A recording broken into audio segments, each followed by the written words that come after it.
friends, welcome to our channel. Feel free to cook. இன்னைக்கு நம்ம சேனல்ல ஒரு டேஸ்டியான சுண்டைக்காயில அரைச்சி விட்ட குழம்பு எப்படி பண்றதுன்றத பார்க்கலாம். இதுக்கு சைடு டிஷ் எதுவும் தேவையில்லை. ஏன்னா நம்ம இதுல வேர்க்கடலை எல்லாம் ஆட் பண்ணிருக்கிறதுனால நமக்கு இது வச்சு சாப்பிட்டுக்கலாம். வாங்க எப்படி பண்றதுன்றத பார்க்கலாம். இப்போ ஒரு pan ஹீட் பண்ணிட்டேன். 1 டீஸ்பூன் ஆயில் ஆட் பண்ணிக்கலாம். ஆயில் ஹீட் ஆகிடுச்சு. 3 டேபிள் ஸ்பூன் அளவுக்கு துவரம் பருப்பு எடுத்துருக்கேன், அதை ஆட் பண்ணிக்கலாம். மீடியம் ஃப்ளேமில் வச்சுக்கோங்க. வச்சுக்கிட்டு இது நல்லா பொன்னிறமாக வரணும், அது வரைக்கும் நல்லா வறுத்துக்கலாம்.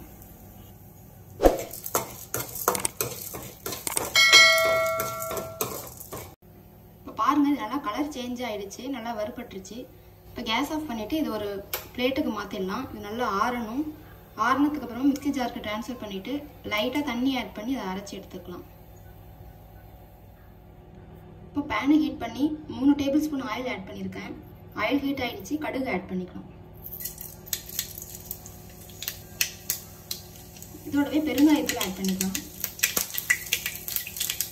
இதோட 10 சின்ன வெங்காயம் எடுத்து கட் பண்ணி வச்சிருக்கேன், அதை ஆட் பண்ணிக்கலாம். அதோட கருவேப்பிலை. வெங்காயம் நல்லா வதங்கணும்.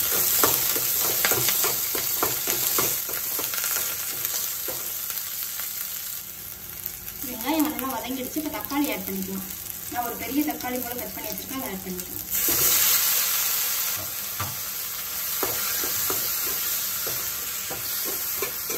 தக்காளி ஓரளவு வதங்கட்டும்.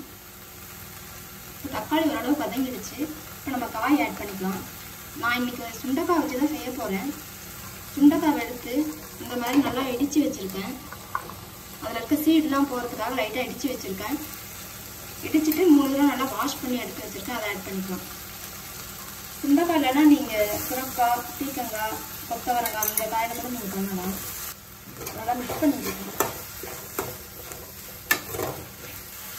இதுக்கு தேவையானது சால்ட் ஆட் பண்ணிக்கலாம்.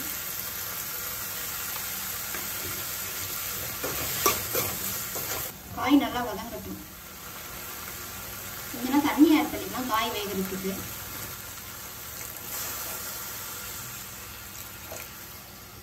இப்போ காய் ஓரளவுக்கு வந்துருச்சு.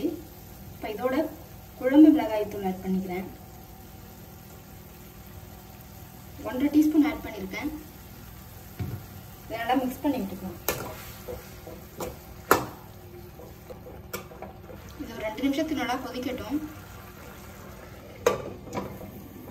இப்போ 2 நிமிஷம் நல்லா கொதிச்சிருச்சு. ஒரு கைப்பிடி அளவு வேர்க்கடலையை நான் ஊற வச்சு பாயில் பண்ணி எடுத்து வச்சுருக்கேன்.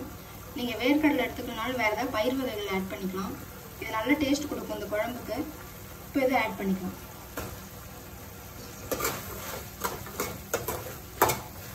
லைட்டாக தண்ணி ஆட் பண்ணிக்கலாம். இது ஒரு 5 நிமிஷத்துக்கு நல்லா கொதிக்கட்டும். இப்போ 5 நிமிஷம் நல்லா கொதிச்சிருச்சு. நம்ம துவரம் பருப்பை வறுத்து அரைச்சி வச்சுருக்கோம் இல்லையா, அதை இப்போ இதில் ஆட் பண்ணிக்கலாம். தண்ணி ஊற்றி நல்லா கலக்கி வச்சுருக்கேன், அதை ஆட் பண்ணிக்கலாம்.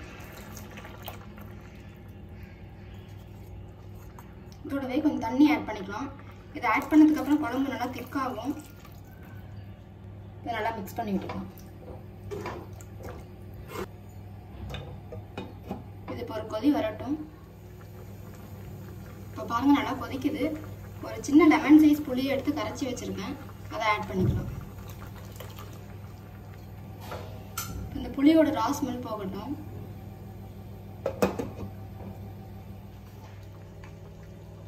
பாருங்க, குழம்பு நல்லா கொதிச்சிருச்சு.